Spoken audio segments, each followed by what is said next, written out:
কাকিমা কেঁদো না, কেঁদো না, কেঁদো না। রেডি হয়ে গেছে। টাটা পোস্ত মামামণি, টাটা। তুমি কাঁদো না আবার।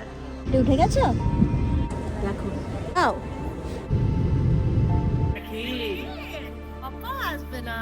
এটা হাম্পি দিয়ে দাও, দিয়ে দাও। এই যে, এই বাবা, তুই বড় বাবার লাঠি নিয়ে কি করছিস? কাল তো চলে যাওয়া মাম্মা, কালকে তো পাপার কাছে যাবে। হ্যাঁ, কাল তো পাপার কাছে যাবে। যাবে না বলছে না। আলু খাবে? আলু ডিম খেয়েছে, ডিম খেয়েছে।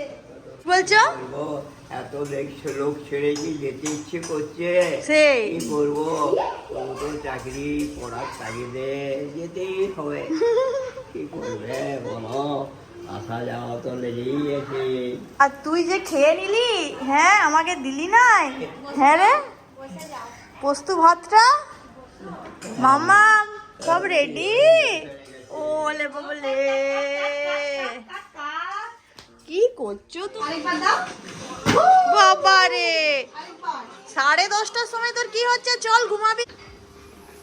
তুই চলে যাচ্ছিস তো? আমার আগেই তুই রওনা দিয়ে দিলি তো ডিউটি।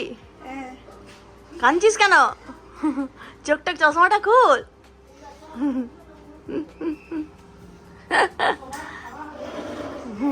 কাঁদিস না। টাটা। এই মনি ডিউটি চলে যাচ্ছে, দেখা হবে না। আয় আয় আয় আমার কাছে আয়। মনি ডিউটি চলে যাচ্ছে, দেখা হবে না। বলো মনি ভালো করে থাকবে। গুড দেখি, ভালো করে থাকবে। তোমাকে অনেক খামচেছি, মেরেছি, সব জন্য সরি বলে দাও একবার। অনু কেঁদে দিয়েছে। বল তুমি যাবে।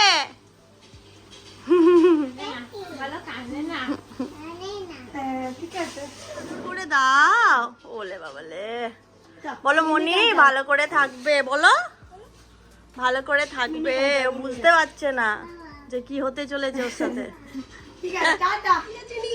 কি করে দিয়েছে রে? ই মাম্মা, আর আধ ঘন্টার মধ্যে আমরাও চলে যাব, মনিও চলে যাচ্ছে, তাই তো? বলো কান্নাকাটি করবে না। বলো তোমরা যাবে। এই যে আরেকজন আসতে চায় না। একটু খামচি নে। না না না মাম্মা, হাম চাই না। হামি খেয়ে নাও, একটা হামি খেয়ে নাও, হাম্পি খেয়ে নাও মাম্মা।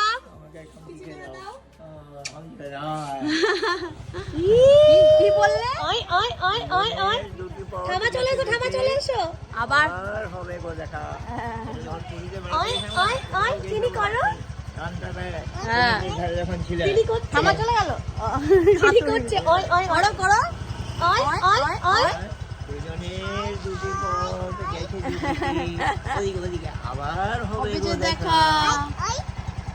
বল জলদি জলদি মিস করবো। ওকে চলো চলো, টাটা।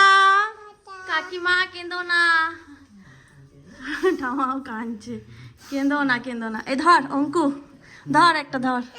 আরে আরে আমি যাবো তো। আছে, ওইখানেই যাবে, ওখানেই যাবে। আচ্ছা, আবার খাম যায় না বাবু, ওই যে বাইরে যাচ্ছে। এ কান্দে না।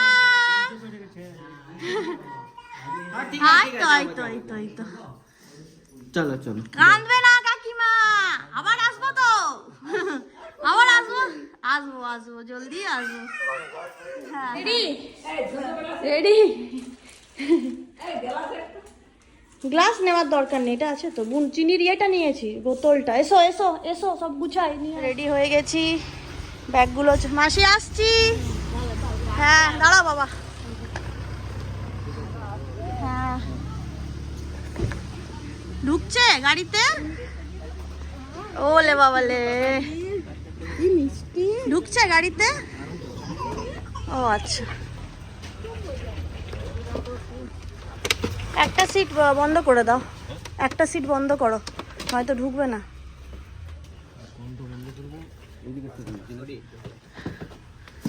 অনেকগুলো আছে তো। দাদু তুমি করো না, দাঁড়াও আমি করছি, অত ভারী জিনিসটা। না না হয়ে যাবে, তুলে নেবে তুলে নেবে। না না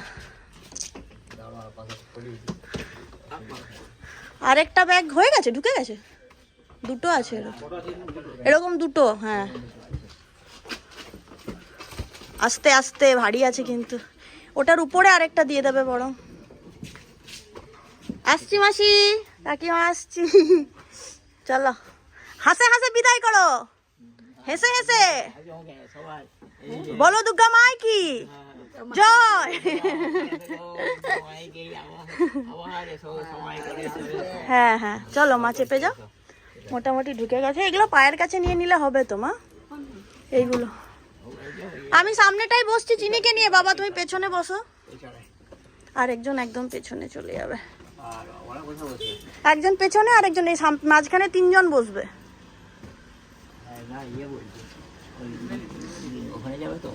হ্যাঁ হ্যাঁ হ্যাঁ চলো টাটা সবাইকে। তুমি ভাইকে নিয়েছো আবার, টাটা করে দাও। অঙ্কু টাটা, টাটা ঠাম্মা, কাকিমা আসছি। চলো চলো এবার বেরোই। পোস্ত চেপে গেছে, দাদা চলে এসছে। কই কই দাদা, যাও দাদা কই দাদা? পোস্ত চলে এসো। আমরা শেষমেশ সকাল 10:30টার সময় বাঁকুড়া থেকে পুরোপুরি প্রস্তুত হয়ে রওনা দিলাম। আমাদের গন্তব্য দুর্গানগর। যদি রাস্তাঘাট ঠিক থাকে তাহলে আশা করি 4.5 ঘন্টার মধ্যে আমরা পৌঁছে যাব। রাস্তার মাঝে একটু চা আর কেকের বিরতি নিয়েছি। একটানা 4.5 ঘন্টা ড্রাইভ করা আর গাড়িতে বসে থাকা একটু কষ্টকর। দুর্গানগরে আমাদের ছোট্ট একটা ফ্ল্যাট আছে, সেখানে 1 ঘন্টার মতো একটু বিশ্রাম নিয়ে আবার বেরিয়ে পড়ব এয়ারপোর্টের উদ্দেশ্যে ফ্লাইট ধরার জন্য। আমরা পৌঁছলাম আমাদের কলকাতার ফ্ল্যাটে। ফাইনালি এবছর একবার হলেও দেখা মিললো আমাদের ফ্ল্যাটটার। আর কিছুক্ষণ পর 1.5 ঘন্টার মধ্যে আবার এয়ারপোর্ট পৌঁছেই যাব, আমরা চলে যাব। আয় তো দেখি দেখি দেখি পোস্ত, চলো টাটা বাবা। দেখি কি সুন্দর লাগছে। টাটা পোস্ত, টাটা মামামণি, টাটা টাটা পাপা। তুমি কাঁদো না আবার, না তুমি থাকো দাদির ঠাম্মার কাছে। ঠিক আছে ঠিক আছে। আমরা ফ্ল্যাট থেকে এয়ারপোর্টের দিকে রওনা দিলাম। প্রথমবার চিনিকে নিয়ে একা ট্রাভেল করব। যতবার লোকজন জানতে চাইছে তুই পারবি তো একা ওকে নিয়ে যেতে, আমি ভাবছি কি করে উত্তর দেব। আসলে নিজেরও তো এই প্রথমবার অভিজ্ঞতা হতে চলেছে।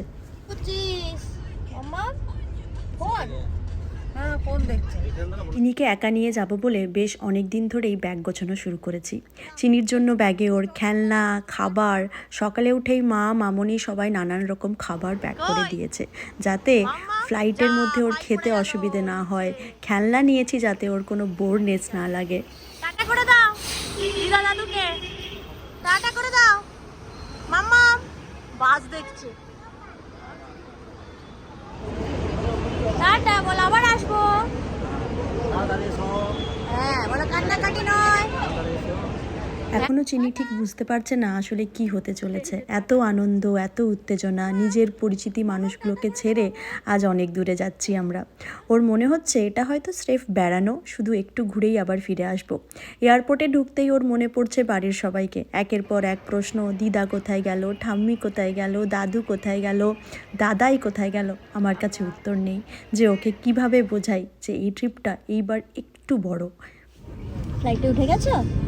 দিল্লি যাচ্ছি বলো। আমরা দিল্লি যাচ্ছি, ফ্লাইটে উঠে পড়েছি। ওকে হ্যাঁ, আমাদের সব একদম ভালোভাবে হয়ে গেছে। সিকিউরিটি চেক ইন হয়নি ভালোভাবে, তাহলে পচাভাবে হয়েছে, পচাভাবেও হয়নি। ওকে বলো, আমরা দিল্লিতে গিয়ে আবার দেখা করবো। ওকে কলকাতা থেকে রাত 8টায় ফ্লাইট ছাড়লো। 2 ঘন্টার মধ্যেই আমরা দিল্লি পৌঁছে যাব। ফ্লাইট চলাকালীন ডিনার সার্ভ করলো। আমি একটা ভেজ আর একটা ননভেজ নিলাম। চিনির পছন্দের কথা মাথায় রেখে চিকেনটা ঠিকই নিলাম, কিন্তু মজার বিষয় হচ্ছে ফ্লাইটে উঠেই ও এমন ঘুম দিল যে ঘুম ভাঙলো শুধু ফ্লাইট ল্যান্ড করার ঠিক আগে। যাক, বাড়ি থেকে বানানো কিছু খাবার সাথে রেখেছি, দিল্লি এয়ারপোর্টে ওকে একটু খাইয়ে দেবো। দিল্লি পৌঁছলাম, এখন বাজে রাত 11টা। এখন আর চেক ইন ব্যাগগুলো নিয়ে ঝামেলা নেই, সেগুলো সোজা নিউ জার্সির এয়ারপোর্টেই পাবো। তাই এখন শুধু ইমিগ্রেশন আর সিকিউরিটি চেক ইন সেরে একটু বিশ্রাম নেওয়ার পালা। কোথায় যাচ্ছ? পাপা পাপার কাছে যাচ্ছ? হ্যাঁ আমরা কোথায় যাচ্ছি? বেবে বেবে না পাপা? বেবে পাপার কাছে যাচ্ছ না? হ্যাঁ বলে আমাদের সব হয়ে গেছে দিল্লিতে, ইমিগ্রেশন হয়ে গেছে, সিকিউরিটি হয়ে গেছে, সেকেন্ড টাইম সিকিউরিটি হয়ে গেছে।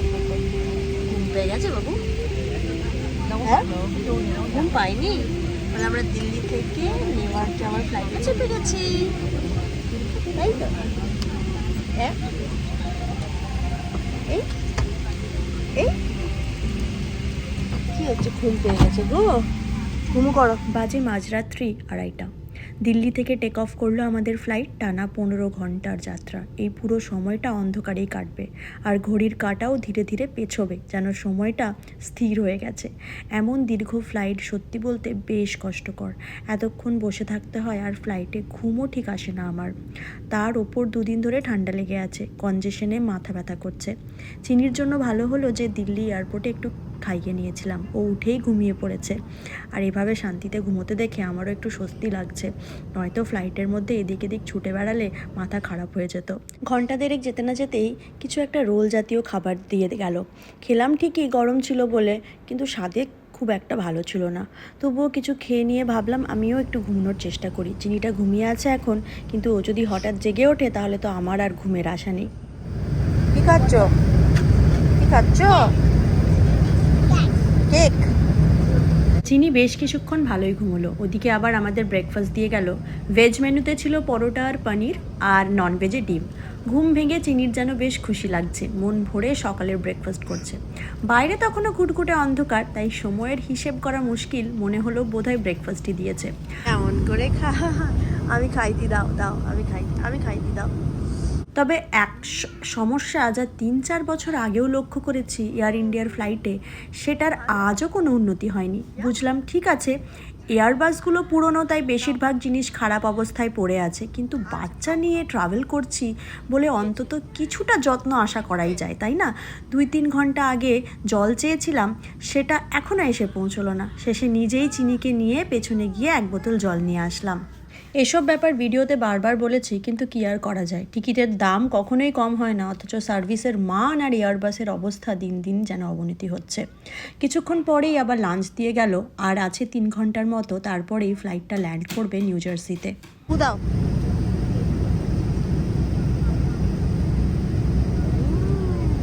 ভালো লাগছে?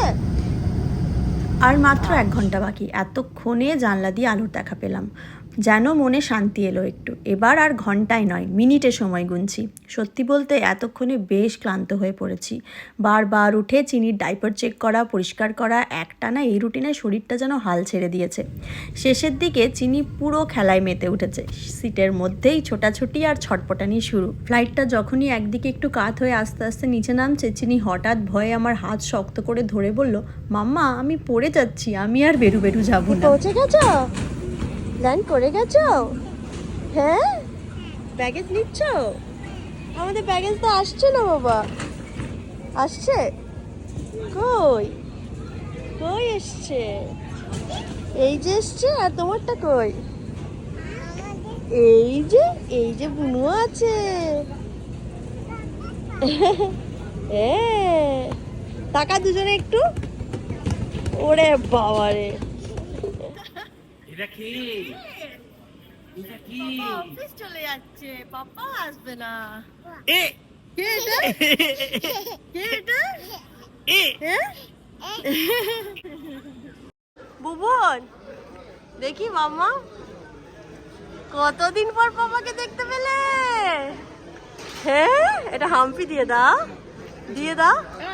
ওরে বাবা রে, ওরে বাবা রে। ওটা এটা চেঞ্জ করব। এবার ফাইনালি বাড়ি ফিরছি, মনে হচ্ছে যেন এক পৃথিবী পেরিয়ে এলাম। কুন্তল বাড়িতে আমাদের পছন্দের ডাল ভাত আর পোস্ত করে রেখেছে। বাড়ি পৌঁছে খেয়ে আর তারপর একটু বিশ্রাম নিতে চাই। এই দীর্ঘ যাত্রা শেষে বাড়ি এসে যেন সব কিছু শান্ত হয়ে গেছে মনে হচ্ছে। চারপাশটা একেবারে রুক্ষ সূক্ষ্ম। যেরকমই আনন্দে হৈহুল্লোড়ে কাটছিল আমাদের বাঁকুড়াতে, সেরকম এখানেই যেন পুরোটাই নিস্তব্ধ। আজকের মতো এখানেই ইতি। দেখা হচ্ছে নতুন ইউএসের ব্লগ নিয়ে। সবাই খুব ভালো থেকো, সুস্থ থেকো, নিজেদের খেয়াল রেখো।